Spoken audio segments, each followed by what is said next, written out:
তাৎক্ষণিক তাসনিম ঠোঁট মেলে বলে ওঠে। না স্যার, ঠিক আছে, প্রবলেম নেই। আলিফ কৌতূহলী গলায় শুধায়। কিছু মনে না করলে একটা প্রশ্ন করতে পারি? তাসনিম মাথা নাড়ায়, যার অর্থ হ্যাঁ, সমস্যা নেই। আলিফ আলতোভাবে কফির মগে ঠোঁট ছুঁয়ে দেয়। প্রশান্তির সহিত গালে থাকা কফিটুকু গলদকরণ করে। আজকের কফিটা একটু বেশি মিষ্টি মিষ্টি লাগছে, একটু অন্যরকম টেস্ট লাগছে। কফিটা বেশি স্বাদ হয়েছে, নাকি সামনে বসা মেয়েটা তার একটা বাক্য দিয়ে আলিফের পুরো পৃথিবীটাই একদম পাল্টে দিয়েছে? এতদিনের বিষণ্ণ মনে পরম প্রশান্তি অনুভূত হচ্ছে। কোনো প্রকারের ভনিতা ছাড়াই আলিফ স্পষ্ট করে সোজাসুজি প্রশ্ন করে ওঠে। বিয়েটা না হওয়ার কারণ কি? না মানে দুর্ঘটনাই বা কি? তাসনিম শর্টকাটে সবটা বলে। আলিফ মনে মনে হাসে, মুচকে হাসি দিয়ে ঠোঁটে আওড়ায়। তোমার ছোট বোনকে বলো, আমার তরফ থেকে ওর গিফট পাওনা আছে। ও জানে না, না জেনেই আলিফ শাহরিয়ার খান এর কত বড় উপকার করেছে। ওফ, আর তুমি করেই বললাম। আলিফের কথা শুনে তাসনিম লজ্জায় মাথাটা নুয়ে ফেলে। লজ্জা আড়ষ্টতা তাসনিমকে ঘিরে ধরেছিল। আলিফ তাসনিমের অস্বস্তি বুঝতে পেরে দ্রুত প্রসঙ্গ পাল্টাতে বলে ওঠে। তোমার সাথে আজকে ডিউটিতে কে কে আছে? তাসনিম একটা মেয়ে আর একটা ছেলের নাম বলে। আলিফ বলে, ও আচ্ছা, রাতে বা কখনো কোনো প্রবলেম হলে সাথে সাথে আমাকে কল করো। তাসনিম মাথা নাড়িয়ে বলে। ঠিক আছে স্যার। আলিফ অমায়িক হেসে বলে, বাইরে থাকাকালীন এত স্যার স্যার বলার প্রয়োজন নেই, আস্তে আস্তে প্র্যাকটিস করো। আরো কিছুক্ষণ ভালো মন্দ কথা চলে দুজনের মধ্যে। কয়েকদিন পর বিয়ে বাড়ি চারদিকে সাজ সাজ রব। নজর কাড়ে ডেকোরেশন করা হয়েছে ডুপ্লেক্স বাড়িটায়। চারিদিকে বিভিন্ন লাইটিং এ ঝলমল করছে বাড়ির চতুর্দিক। সন্ধ্যের পর ধরণী যখন অন্ধকারে ছেয়ে যেতে থাকে, বাড়িটার সাজসজ্জা ততই যেন নজর কাটতে থাকে। আজ হলুদ, কাল বিয়ে, রূপমের বিয়ে। হলুদ অনুষ্ঠানে রূপমের ক্লোজ সব ফ্রেন্ডরা সন্ধ্যার আগে এসে হাজির হয়েছে। শুধু এখনো জারিফ আসেনি। বাড়ির সামনেই বিশাল গেট তৈরি করা হয়েছে, আর গেটে বিয়ের মরিচ বাতি টিপ টিপ জ্বলছে। গেট দিয়ে একটা গাড়ি আসতে থাকে, এসেই পার্কিং লনে আরো কয়েকটা গাড়ি আছে, সেখানে দাঁড় করায়। জারিফ নেমে একটু এগিয়ে আসতেই ওর ফ্রেন্ডরা এগিয়ে আসে। রোহান গমগমে স্বরে বলতে থাকে। এই জারিফ, তোর এখন আসার সময় হলো, কখন থেকে তোর জন্য ওয়েট করছি। জারিফ এক হাতে চুলগুলো ব্যাক ব্রাশ করতে থাকে আর বলে, আজকে আসার প্ল্যান ছিল না, কালকে একেবারে বিয়েতে অ্যাটেন্ড করতাম, বাট তোর অতিরিক্ত ফোন কল আসতে বাধ্য হলাম। রোহানের সাথে রূপমের আরো একটা ফ্রেন্ড শাওন ছিল। রোহান রূপমের কাঁধে এক হাত রাখে, উদাস হয়ে বলে, এতবার ফোন কল কি আর সাধে করেছি নাকি? তোর সাথে কথা আছে, আমাকে একটা হেল্প করতে হবে। জারিফ কপাল কুঁচকে দৃষ্টি সরু করে চায়। রূপম রোহানের হাতটা নিজ কাঁধ থেকে নামিয়ে। রোহান একটু নড়েচড়ে দাঁড়ায়। সন্ধ্যার আগে দেখা কিছু দৃশ্য কল্পনা করতেই বলতে থাকে। জারিফ দোস্ত, তোদের বন্ধু দেওয়ানা হয়েছে এক লাড়কির উপর।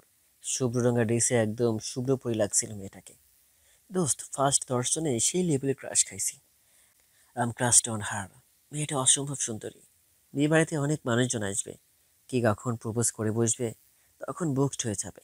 সেই সময় কপাল চাপড়ালেও ফিরে পাওয়া যাবে না।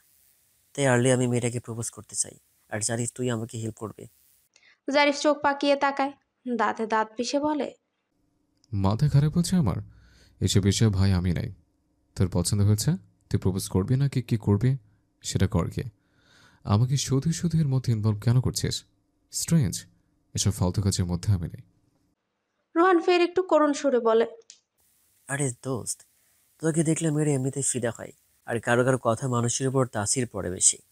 তুই সুন্দর করে মেয়েটার সামনে আমার প্রশংসা করবি, আবার কি হাইলাইট করবি। বন্ধুর জন্য এতটুকু হেল্পিং হ্যান্ড হিসেবে যদি কাজ নাই করতে পারিস। পাশ থেকে শাওন বলে ওঠে, আরে জারিফ, বেচারা রোহান যখন এত করে বলছে, হেল্প কর না ভাই। রূপম বলে, আরে চলোই তো তোরা। কে হলুদের আয়োজন করা হয়েছে, মা যখন ডেকে গিয়েছে। যদিও ওসব হলুদে আমার ইন্টারেস্ট নাই, তবুও মা আর ছোটো বোনদের আবদার রাখতে হলুদে বসতে হবে। রোহানের চোখ চিকচিক করে ওঠে, কণ্ঠে চঞ্চলতা নিয়ে বলে, মেয়েটাকে এখন সাদে পাওয়া যাবে। চল জারিফ, তোকে দেখিয়ে দিব। তুই তুই সুন্দর করে কথা বলবি, আমি পাশেই থাকবো। আর তোর ইন্টেনশন থাকবে পাশে থাকা আমার সুনাম করা, আর যাতে করে মেয়েটা আমার উপর ইমপ্রেস হয়। সুন্দর সুন্দর মিষ্টি মিষ্টি কথার ফাঁকে আমাকে ইশারায় দেখিয়ে বলবি আমার বন্ধু আপনাকে পছন্দ করে। পাশ থেকে শাওন, রূপম ওরাও তোকে সাপোর্ট দিবে। জারিফ ফোঁস করে নিঃশ্বাস ছাড়ে, ঠোঁট চেপে বলে, নিজের জন্য কখনো কাউকে প্রপোজ করলাম না, আর এখন কি না এই কাঁথাটার জন্য কোনো মেয়ের সামনে গিয়ে আলাপ জুড়তে হবে, আবার তাকে সেটেল করার জন্য বস্তা বস্তা মিথ্যে কথা বলতে হবে। রোহান ভ্রু কুঁচকে বলে, মিথ্যে কথা কি বলবে? মেয়েটার সামনে তো সুনাম করতে হবে, সেটাও তো সত্যি হবে কি? রোহান একটু লাজুক হাসে, একটু ভাব নিয়েই বলে, বন্ধুর জন্য না হয় করলেই। যা, মেয়েটার সাথে সেটেল হওয়ার পর তুই যদি সাকসেস হোস, তাহলে তোকে সব জেলার বিখ্যাত মিষ্টি খাওয়াবো। পাবনার প্যারাডাইসের প্যারা সন্দেশ, বগুড়ার দই, নাটোরের কাঁচাগোল্লা, টাঙ্গাইলের চমচম। জারিফ রোহানকে থামিয়ে দিয়ে বলে, হয়েছে হয়েছে, থাম এবার, আমি অত মিষ্টি খাই না। চার বন্ধু সিঁড়ি বেয়ে ছাদে উঠতে থাকে। ছাদেই হলুদের জন্য প্যান্ডেল করা হয়েছে। রোহান জারিফকে এটা সেটা বলেই চলেছে, মেয়েটার সামনে ঠিক কি কি বলতে হবে হ্যান ত্যান। লাল নীল বিভিন্ন লাইটিংয়ে ঝলমল করছে ছাদ। ছাদেই হালকা ভলিউমে মিউজিক চলছে, সাথে লোকজনের কোলাহল। ছোট বড় অনেক মেয়েরাই হলুদ শাড়ি পরেছে। এত এত মানুষের ভিড়ে রোহানের চোখ সন্ধ্যায় দেখা শুভ্র রঙার ড্রেস পরা মেয়েটাকে খুঁজছে। জারিফ রোহানের দিকে এক নজর তাকিয়ে ছাদের একপাশে গিয়ে রেলিং ঘেঁষে দাঁড়ায়। সাথে শাওন, রূপম দুজনেই যায়। ওদের যাওয়া দেখে রোহান গিয়ে পাশে দাঁড়িয়ে বলে, এই এখানে এক পাশে দাঁড়িয়ে থাকলে মেয়েটাকে পাবো কি করে শুনি? তোর এক একটা বন্ধু নাকি শত্রু বলতো? কোথায় মেয়েটাকে খুঁজে পেতে হেল্প করবি, তা না করে উফ। জারিফ নির্বিকার ভঙ্গিতে আছে। রূপম বিরক্তিকর ফেস করে ঠোঁট চেপে বলে, আরে মেয়েটাকে আমরা দেখছি নাকি? আশ্চর্য, এত মেয়েদের ভিড়ে তোর ক্রাশ খাওয়া লাড়কি কোনটা তা বুঝবো কি করে? রোহান শাওনের দিকে মোটা চোখে চায়, দাঁত কটমট করে বলে, এই তুই তো তখন সন্ধ্যায় আমার সাথে ছিলি, দেখেছিলি তো।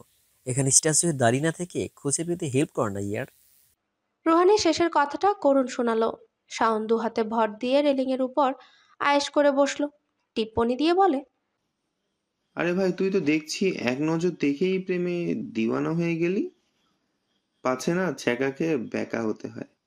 রোহান ধমকের স্বরে বলে, থামবি? নেগেটিভ চিন্তা ভাবনা বাদ দে, পজিটিভ কথা বলবি, আমাকে উৎসাহ দিবি তা না করে। কথাটা বলতে বলতে রোহানের নজর যায় খানিকটা দূরে ছাদের গেট বরাবর। মেয়েরা সাজানো ডালা নিয়ে আসছে, একজনের হাতে এক এক জিনিস। মিষ্টি ফলমূল দিয়ে প্রত্যেকটা ট্রে নজর কাড়া ডিজাইন করা। রোহান মেয়েদের ভিড়ের মাঝে নিষ্পলক চাহনিতে চেয়ে আছে। কিয়ৎকাল পরেই এক্সাইটেড হয়ে বলে, ইয়েস, পেয়েছি। জারিফ, ওই যে গেটের দিকে দেখ, ওই যে মেয়েটা। জারিফ দুহাত প্যান্টের পকেটে গুজে একবার রেলিংয়ের সাথে ঠ্যাস দিয়ে দাঁড়িয়েছিল। রোহানের কথায় চৌকিতে সামনে তাকায়, এক পলক সামনে তাকায়, তারপর রোহানের দিকে তাকিয়ে বাম ভ্রু নাচিয়ে বলে। ওদিকে তো অনেক মেয়ে, কোনটা বুঝবো কি করে? রোহান এক হাত দিয়ে একটু ইশারা করে, তাৎক্ষণিকভাবেই বলে ওঠে, ওই যে দেখ, সাদা থ্রি পিস পরা, বেশিরভাগই তো হলুদ শাড়ি নয়তো হলুদ রঙের ড্রেস পরেছে। তার মধ্যে সাদা রংটা এখনো তোর চোখে পড়ছে না? কালার ব্লাইন্ড হয়েছিস নাকি? জারিফ বিরক্তিকর কণ্ঠে বলে, হ্যাঁ, ওখানে শুধু মেয়ের ওইভাবে তাকায়নি, মেয়েদের দিকে হাঁ করে তাকানোর কোনো হ্যাবিট নেই আমার। সবার পেছনে দুইটা মেয়ে দাঁড়িয়ে, একজন হলুদ শাড়ি পরে, অন্যজন থ্রি পিস। রোহান এবার স্মিত হেসে বলে, ওই যে এবার দেখ, রূপন্তীকে তোর চিনিস? ওই যে রূপন্তীর সাথে মেয়েটা। জারিফ সেদিকে তাকাতেই দেখে হলুদ শাড়ি পরা কোনো মেয়ের চুল ঠিক করে দিচ্ছে রোহানের বলা সাদা থ্রি পিস পরা মেয়েটা। মেয়েটা পেছন দিক হয়ে থাকায় মুখটা দেখা যাচ্ছিল না, তবে পেছনের অভয় দেখে জারিফের কেমন যেন চেনা চেনা মনে হচ্ছে। বিশেষ করে পিঠ জুড়ে থাকা দীঘল কালো চুলগুলো বারংবার নির্দিষ্ট একজনের কথা স্মরণ করিয়ে দিচ্ছে। জারিফ নিষ্পলক চাহনিতে সেদিকে চেয়ে আছে।